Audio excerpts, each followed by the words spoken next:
Hello दोस्तों, नमस्कार। आप सभी का स्वागत है इस कबीर सिविल सर्विसेज के प्लेटफॉर्म पर।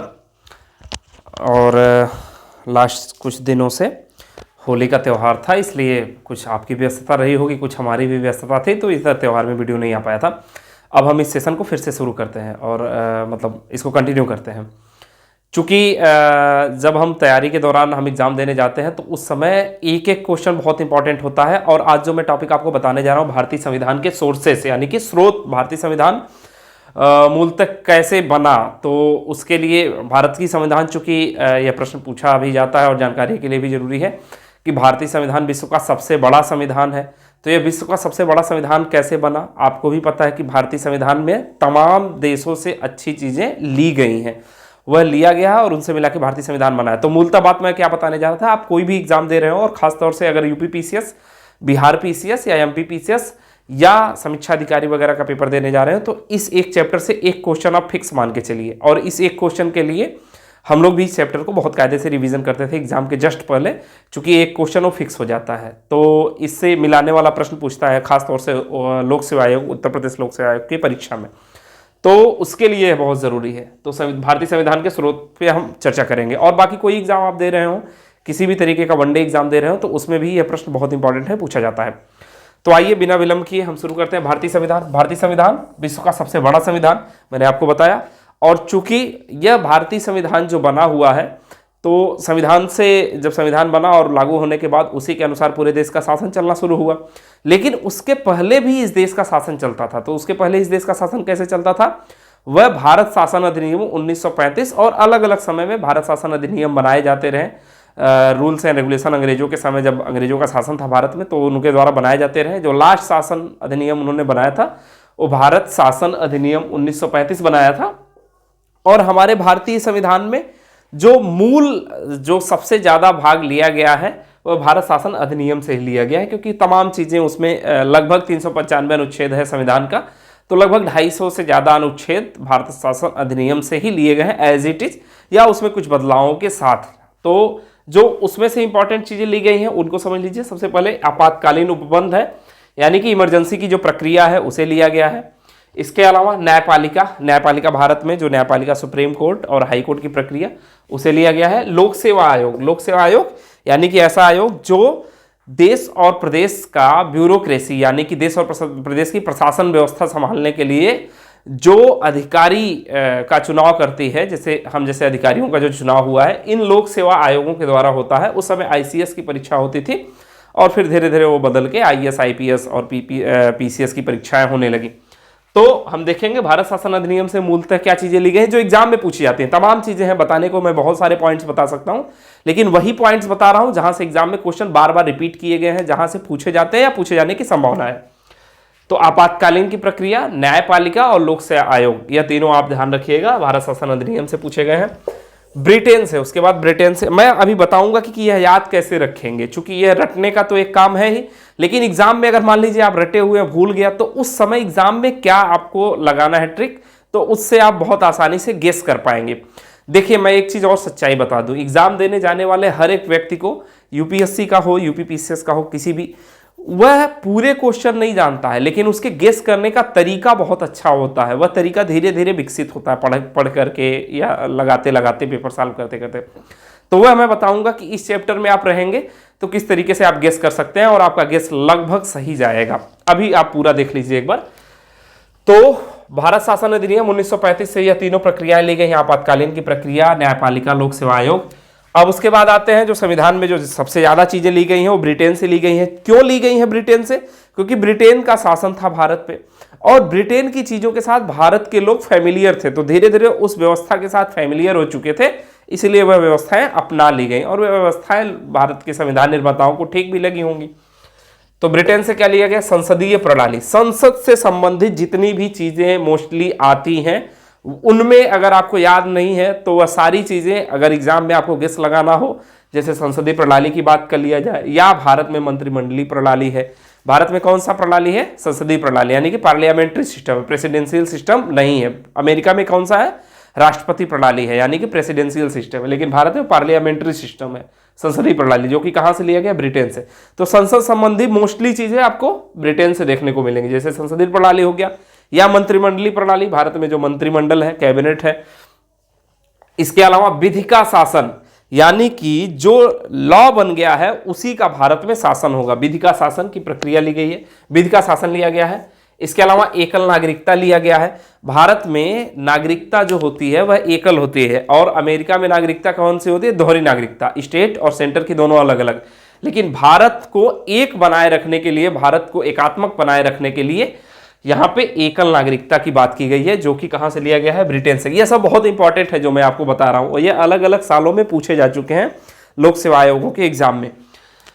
मंत्रिमंडलीय शासन प्रणाली की व्यवस्था ली गई है, और इसके अलावा संसदीय विशेषाधिकार, मैंने लास्ट टर्म पे जब भी अनुच्छेद आपको पढ़ाया था तो आर्टिकल 105 के अंतर्गत संसदीय विशेषाधिकार बताया था, और बताया था क्यों लोगों में अभी सांसद का चुनाव तिथि घोषित हो चुकी है, तो लोगों में सांसद सदस्य बनने की होड़ क्यों मची हुई है, क्योंकि संसदीय विशेषाधिकार प्राप्त है। भारत में उन्हीं को, केवल आप कितने बड़े पूंजीपति बन जाइए, लेकिन आपको संविधान के माध्यम से सुरक्षा नहीं प्रदान की गई है। संविधान के बारे में, संविधान के माध्यम से अगर किसी को भारत में सुरक्षा या भारत में किसी को विशेष महत्व दिया गया है तो वह संसदीय विशेषाधिकार और सांसदों और विधायकों, माननीय सांसदों और विधायकों को प्राप्त है। तो संसदीय विशेषाधिकार की चर्चा मैंने किया था, आर्टिकल 105 में है, इसे भी ध्यान रखिएगा। तो एक बार फिर से देखते हैं ब्रिटेन से क्या क्या लिया गया है। संसदीय प्रणाली लिया गया है, और उसी के साथ मंत्रिमंडलीय प्रणाली लिया गया है। संसद से संबंधित संसदीय विशेषाधिकार भी लिया गया है। इसके अलावा विधि का शासन होगा, और एकात्मक, भारत की एकात्मकता बनाए रखने के लिए एकल नागरिकता की बात की गई है। एक चीज और ध्यान रखना है आपको, ब्रिटेन से विधि का शासन लिया गया है, और जापान से विधि द्वारा स्थापित प्रक्रिया लिया गया है। चूंकि मैं जो आपको पढ़ा रहा हूं उसमें फायदा रहेगा कि आप गलती कहां करेंगे। हम लोग भी याद करते समय गलती कहां करते थे, कंफ्यूजन कहां होता था, विधि का शासन और विधि द्वारा स्थापित प्रक्रिया। अगर आपकी तैयारी कमजोर है, दोनों में कंफ्यूज हो जाएंगे, एग्जाम में क्वेश्चन गलत करके चले आएंगे। एक क्वेश्चन जो आपके पाले में आने वाला है वह एक क्वेश्चन गलत हो जाएगा, और बाबू जब एक क्वेश्चन से आप फेल होंगे, एक क्वेश्चन से आपका एग्जाम नहीं निकलेगा, तो दुनिया को बताने के लिए तो कुछ भी बताया जा सकता है कि 2 नंबर से नहीं हुआ, लेकिन जिस दिन एक्चुअल में 1 नंबर 2 नंबर से नहीं हुआ, ऐसी मार्कशीट जब आप देखेंगे, हम लोग तो किसी से चर्चा नहीं करते हैं, लेकिन ऐसा भी होता है कि 1-2 नंबर से लोगों का नहीं होता है, तो उस समय बहुत दुख होता है, क्योंकि 1 साल का भी पूरा आपको इंतजार करना पड़ता है। और वनडे एग्जाम वाले तो कतई कोई रिस्क ना ले, फिर पता नहीं 5 साल 6 साल लग जाए, 7 साल लग जाए आपकी वैकेंसी आने में, तो इसलिए कहीं कोई रिस्क नहीं लेना है। एक एक क्वेश्चन आपके लिए महत्वपूर्ण है। तो हम बात कर रहे थे ब्रिटेन की, तो ब्रिटेन से मैंने बता दिया जितनी भी चीजें ली गई हैं। अब और आगे बढ़ते हैं, जो सबसे इंपॉर्टेंट कंट्री है जहां से लिया गया है, यूएसए। यूएसए से क्या लिया गया है, fundamental right, judicial review, preamble और महाभियोग। फंडामेंटल राइट मतलब मौलिक अधिकार, जुडिशियल रिव्यू मतलब जो आपके न्यायिक समीक्षा की बात, आर्टिकल 137, मैंने आपको इसको बताया था आर्टिकल 137 में, कि जो भी कानून बनता है उस कानून का जुडिशियल रिव्यू करती है कोर्ट। तो कोर्ट को एक सुप्रीम कोर्ट उसका जुडिशियल रिव्यू करके बताती है कि वह कानून संविधान के संगत है कि नहीं है। तो इसलिए जुडिशियल रिव्यू की प्रक्रिया जो ली गई है वह कहां से ली गई, यूएसए से ली गई है, यानी कि अमेरिका की कॉन्स्टिट्यूशन से। फंडामेंटल राइट लिया गया। प्रीएम्बल, प्रीएम्बल क्या होता है, संविधान का मुखौटा होता है, संविधान का चेहरा होता है, तो उसको क्या बोलते हैं, उद्देशिका या प्रीएम्बल बोलते हैं। वह कहां से लिया गया, यूएसए से लिया गया। और महाभियोग की प्रक्रिया, महाभियोग की प्रक्रिया मतलब राष्ट्रपति और जजेज को हटाने के लिए भारत में महाभियोग की प्रक्रिया है, और मैंने महाभियोग आपको बताया था आर्टिकल 61 में है, राष्ट्रपति को महाभियोग की प्रक्रिया के अंतर्गत हटाया जा सकता है, जिसको इम्पीचमेंट बोलते हैं। तो महाभियोग की प्रक्रिया को कहां से लिया गया है, यूएसए से। अब एक चीज आप बारीकी पकड़िए, आप ब्रिटेन में थे तो ब्रिटेन में क्या चीज लिया गया, संसद से संबंधित मोस्टली चीजें ब्रिटेन से ली गई। यूएसए से जब आएंगे तो नागरिक सेंट्रल जितनी भी चीजें हैं, यानी कि एक नागरिक के लिए, एक उत्तम नागरिक के लिए, एक व्यक्ति के लिए जो जरूरी चीजें हैं वह आपको कहां मिलेगा, यूएसए में। कैसे मिलेगा, फंडामेंटल राइट यानी कि एक व्यक्ति का मूल अधिकार। और आगे बढ़िए, क्या लिया गया, जुडिशियल रिव्यू। अगर कोई कानून किसी के लिए गलत बनता है तो उसका मतलब अगर वो समता नहीं है, समानता का पालन नहीं करता है, तो उससे व्यक्ति प्रभावित होगा, उससे लोग प्रभावित होंगे, समाज प्रभावित होगा। तो व्यक्ति और समाज की सुरक्षा के लिए जुडिशियल रिव्यू का कदम उठाया गया, यानी कि ऐसे कदम जो डायरेक्ट व्यक्ति या समाज, व्यक्तियों के ग्रुप को प्रभावित करते हो, ऐसे जो कदम उठाए गए हैं या ऐसी जो चीजें ली गई हैं भारतीय संविधान में, वो यूएसए से ली गई हैं। तो ये थोड़ी चीजें हैं जो आप दिमाग लगा के कर सकते हैं। और आगे बढ़ते हैं, आयरलैंड की तरफ आते हैं। आयरलैंड से क्या लिया गया? DPSP, directive principle of state policy, यानी कि राज्य के नीति निर्देशक तत्व। एक राज्य कैसा होना चाहिए उसके लिए जो नीतियां लिखी गई हैं, यानी कि एक स्टेट कैसा होना चाहिए, स्टेट का मतलब एक देश कैसा होना चाहिए, वह देश के लिए जो भी निर्देश लिखे गए हैं वो उसे डीपीएसपी बोलते हैं। प्रेसिडेंट इलेक्शन, यानी कि राष्ट्रपति के निर्वाचन की क्या प्रक्रिया होनी चाहिए, राष्ट्रपति के निर्वाचन में कौन कौन भागीदार होगा। आर्टिकल 54 में मैंने आपको बताया था राष्ट्रपति के निर्वाचन में। तो राष्ट्रपति के निर्वाचन की प्रक्रिया कहां से ली गई है? आयरलैंड से ली गई है। और राज्यसभा में नॉमिनेशन, राज्यसभा में 12 मेंबर, आपको पता है कि राज्यसभा में 12 मेंबरों का चुनाव राष्ट्रपति के द्वारा होता है। तो राष्ट्रपति 12 अलग अलग सदस्य, विभिन्न क्षेत्रों के 12 अलग अलग सदस्यों का चुनाव करते हैं। तो इनकी जो प्रक्रिया है वह आयरलैंड से ली गई है। अब देखिए कैसे याद रखेंगे कि आयरलैंड से, अब एग्जाम में आएगा तो अगर आपको याद नहीं है कि आयरलैंड से क्या क्या लिया गया है तो वह समझ लीजिए। एक देश कैसा होना चाहिए, एक राज्य कैसा होना चाहिए, एक स्टेट कैसा होना चाहिए, उसकी अवधारणा कैसी होनी चाहिए, उसके लिए जो प्रक्रियाएं ली गई हैं वह आयरलैंड से ली गई हैं। जैसे डीपीएसपी, राज्य का जो निर्देश देता है। प्रेसिडेंट का इलेक्शन बहुत बारीक चीज है। प्रेसिडेंट का इलेक्शन क्यों ऐसा होता है? क्योंकि उसमें स्टेट के लोग भी पार्टिसिपेट करते हैं और सेंट्रल वाले भी पार्टिसिपेट करते हैं, और वही हमारे भारत को गणतंत्रात्मक देश बनाता है। यानी कि एक देश कैसा होना चाहिए उसकी कड़ी जो जोड़ती है वो प्रेसिडेंट का इलेक्शन, उसमें वह बहुत इंपॉर्टेंट चीज है, क्योंकि उसमें स्टेट का भी रिप्रेजेंटेशन रहता है और सेंट्रल का भी रिप्रेजेंटेशन रहता है। सांसद और विधायक दोनों वोट देते हैं। तो एक स्टेट के लिए क्या जरूरी है? डीपीएसपी जरूरी है। प्रेसिडेंट के इलेक्शन में सबका योगदान जरूरी है, केंद्र और राज्य दोनों का योगदान जरूरी है। और राज्यसभा में ऐसे भी लोग होने चाहिए जो न केवल राजनीति के लोग हों, बाकी विविध क्षेत्रों के लोग हों, जैसे फिल्म के लोग हों, खेल के लोग हों, संगीत के लोग हों, कलाकारी के लोग हों, क्रिकेट के लोग हैं। ऐसे तमाम लोगों को भी राज्यसभा में भेजना जरूरी है, क्योंकि कोई भी कानून का निर्माण हो तो ऐसे लोग भी अपना पॉइंट ऑफ व्यू रख सके, अपने क्षेत्र की बातें रख सके। जैसे सचिन तेंदुलकर जी रहेंगे तो खेल के बारे में ज्यादा अच्छे से अपना इनपुट दे पाएंगे। तो एक स्टेट है, वो स्टेट कैसे पॉलिसी डिजाइन करेगा, इन चीजों की जो व्यवस्था की गई है वह आयरलैंड के संविधान से लिया गया है।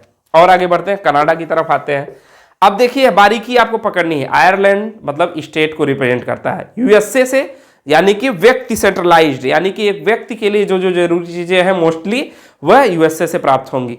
संसद से संबंधित जो चीजें होंगी वह कहां से? ब्रिटेन से लिया गया है। और आगे बढ़िए, कनाडा में आइए। कनाडा में आइए, आप देखिए संघात्मक व्यवस्था। भारत में कौन सी व्यवस्था है? संघात्मक व्यवस्था है। यानी कि भारत में जो सिस्टम है शासन चलाने का वह संघात्मक व्यवस्था है, फेडरल सिस्टम।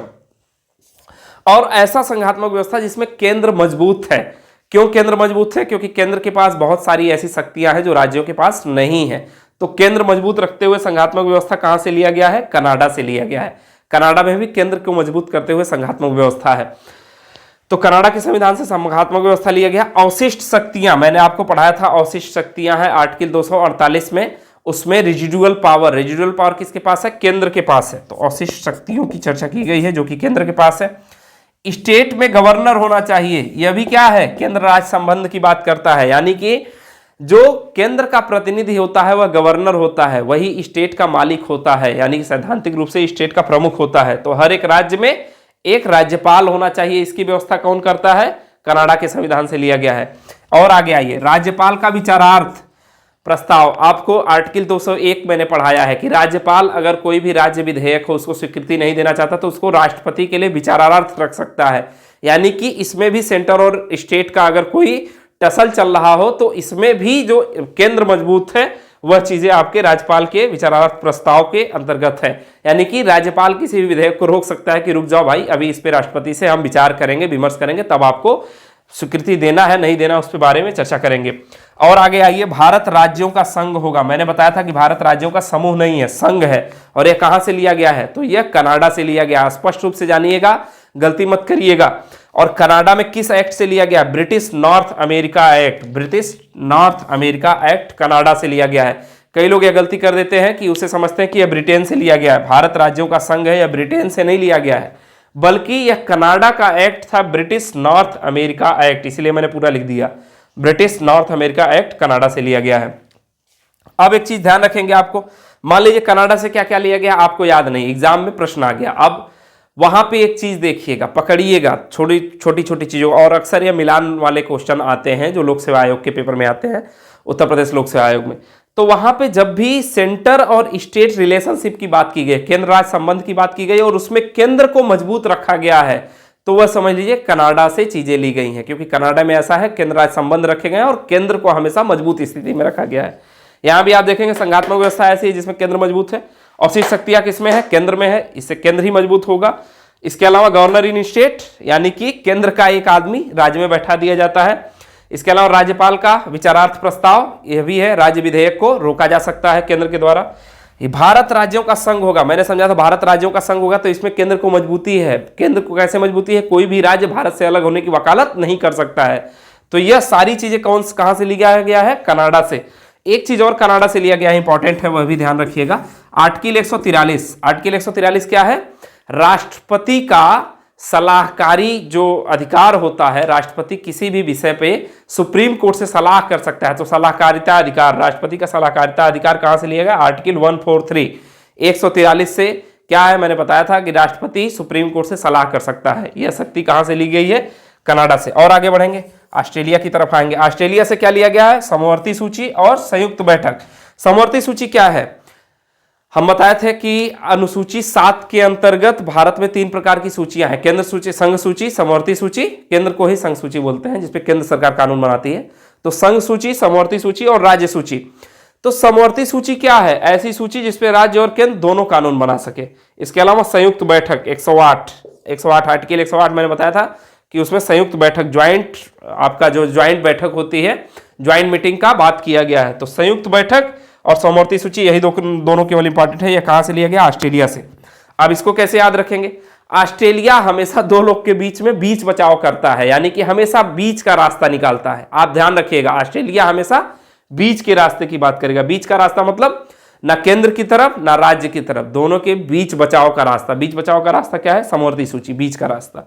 संयुक्त बैठक, यानी कि कोई बिल राज्यसभा में पेंडिंग है या लोकसभा में पेंडिंग है, दोनों पे टसल चल रहा है, तो बीच बचाव का रास्ता क्या है, दोनों को मिल बैठा दिया जाए, बैठा के बात किया जाए। तो बिल बैठा के बात करने की बात और समवर्ती सूची, बीच की सूची की बात कौन करता है, ऑस्ट्रेलिया। तो जब भी आप एग्जाम में आएंगे, आपको कैसे याद रखना है, कनाडा सेंटर स्टेट की बात करेगा और सेंटर हमेशा मजबूत होगा।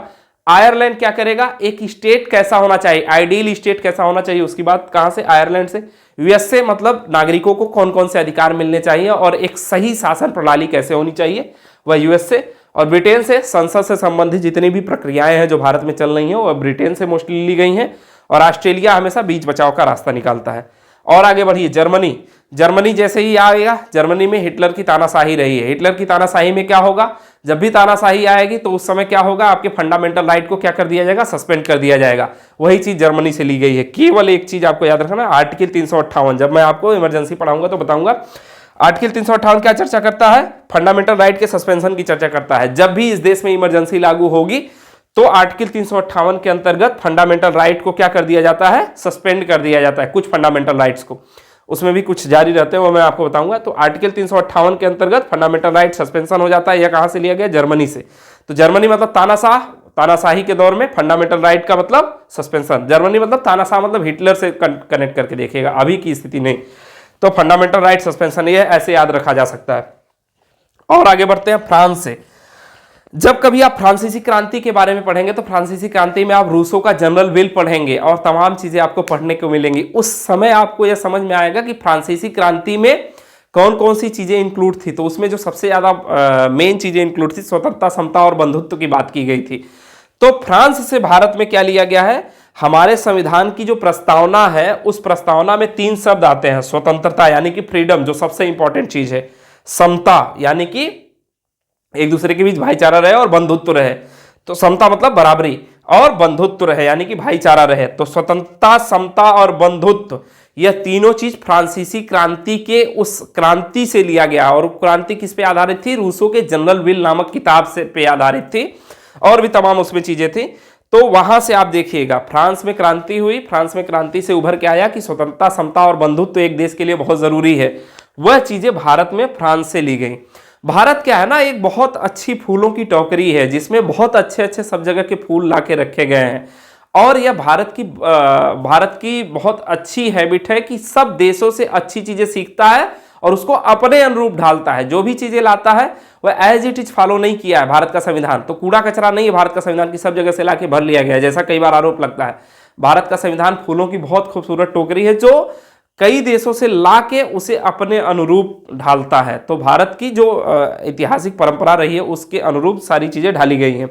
तो फ्रांस से क्या क्या चीज ली गई है? स्वतंत्रता, समता और बंधुत्व, यह तीनों शब्द लिए गए हैं प्रियम्बल में। और गणतंत्रात्मक प्रक्रिया ली गई है। गणतंत्रात्मक प्रक्रिया क्या होती है? ऐसी प्रक्रिया जिसमें हेड ऑफ द स्टेट यानी कि राष्ट्रपति जो होता है वह गणतंत्रात्मक चुना गया होता है, एक वंशानुगत नहीं होता है। तो वंशानुगत नहीं है जैसा कि ब्रिटेन में है, तो ब्रिटेन में वंशानुगत सिस्टम है तो वह नहीं लिया गया है। तो ब्रिटेन से छोड़ दिया गया और फ्रांस से लिया गया गणतंत्रात्मक व्यवस्था। और पूरी फ्रांसीसी क्रांति इसी पर आधारित थी कि गणतंत्रात्मक देश की स्थापना होगी, स्वतंत्रता, समता और बंधुत्व होना चाहिए। और वहीं से आप याद रखेंगे कि फ्रांसीसी क्रांति हुई तो उसमें गणतंत्रात्मक देश की व्यवस्था की बात की गई, स्वतंत्रता, समता और बंधुत्व की बात की गई, बराबरी की बात की गई, लोगों को अधिकार मिले और इसके लिए उनको फ्रीडम मिले, वह बहुत जरूरी है। तो यह सारी चीजें आपके फ्रांस से ली गई हैं। और आगे बढ़ते हैं, हमने आपको लगभग सारी चीजें बता दिया। जापान से केवल एक ही चीज याद रखेंगे, विधि द्वारा स्थापित प्रक्रिया। विधि का शासन और विधि द्वारा स्थापित प्रक्रिया में बिल्कुल कंफ्यूज नहीं होना है। विधि का शासन आएगा, आ चुका है, पूछ चुका है, तो यह ब्रिटेन से, और विधि द्वारा स्थापित प्रक्रिया जापान से ली गई है। अब थोड़ा सा इस बोर्ड पे आपको दिखे इसलिए थोड़ी सी चीजें मिटानी जरूरी है, उसे आप अपने अनुसार फिर बाद में नोट कर लीजिएगा वीडियो बैक करके। यहां देखिए मैंने आपको जापान तक चीजें बता दिया है। अब उसके आगे बढ़ेंगे, जापान के आगे बढ़ेंगे तो हम देखेंगे रूस से भी इंपॉर्टेंट दो चीजें ली गई हैं। रूस यह बताता है केवल हमारे अधिकार ही नहीं, हमारे कुछ कर्तव्य भी हैं। उन कर्तव्यों यानी फंडामेंटल ड्यूटी, मूल कर्तव्य कहां से लिया गया है? रूस से लिया गया है। और इसके साथ साथ संविधान में जो प्रस्तावना है उसमें न्याय नामक एक शब्द है, जस्टिस, और वो जस्टिस कहां से लिया गया है? रूस से लिया गया। तो रूस से दो चीजें याद रखेंगे, मौलिक कर्तव्य यानी कि व्यक्ति का कर्तव्य क्या है, और न्याय नामक शब्द लिया गया है रूस से। और आगे बढ़ते हैं, साउथ अफ्रीका मतलब आपका अफ्रीकन कंट्रीज में, अफ्रीका महाद्वीप में एक छोटा सा देश साउथ अफ्रीका है। साउथ अफ्रीका से दो चीजें केवल ली गई हैं, यह आप ध्यान रखिएगा, याद रखिएगा। आर्टिकल 368 क्या है? संविधान संशोधन की प्रक्रिया। संविधान में संशोधन कैसे होगा? तो संविधान संशोधन की प्रक्रिया कौन सी है? आर्टिकल 368। तो वह कहां से ली गई है? आपके साउथ अफ्रीका से। संविधान संशोधन की प्रक्रिया आर्टिकल 368 में मैं आपको बताऊंगा यह कहां से लिया गया? साउथ अफ्रीका से। और राज्यसभा सदस्यों का निर्वाचन, यह भी बहुत इंपॉर्टेंट है। राज्यसभा सदस्यों का नॉमिनेशन जो है, यानी कि राज्यसभा सदस्य जो 12 नॉमिनेट किए जाते हैं राष्ट्रपति द्वारा, वह कहां से लिए गए? आयरलैंड से। लेकिन राज्यसभा सदस्यों का निर्वाचन जो होता है अभी हाल में हुआ, तो वह प्रक्रिया कहां से ली गई है? साउथ अफ्रीका से। साउथ अफ्रीका से दो ही चीज केवल याद रखना, संविधान संशोधन आर्टिकल 368 यानी कि, और राज्यसभा सदस्यों का निर्वाचन। तो इस प्रकार से आपके संविधान के सभी स्रोतों को मैंने बता दिया। इन्हीं सभी स्रोतों से मिलकर भारत का संविधान बहुत खूबसूरत संविधान बना हुआ है और हम सभी को भारत के संविधान का पालन करना चाहिए। वीडियो ठीक लगा हो तो लाइक, शेयर और सब्सक्राइब कर दीजिए। जुड़े रहिए, अपने सभी दोस्तों को जोड़ते रहिए, इससे आपका भी बेनिफिट होगा और धीरे धीरे इस पर सारी चीजें बताई जाएंगी। आज के लिए बहुत धन्यवाद। थैंक यू, नमस्ते, जय हिंद।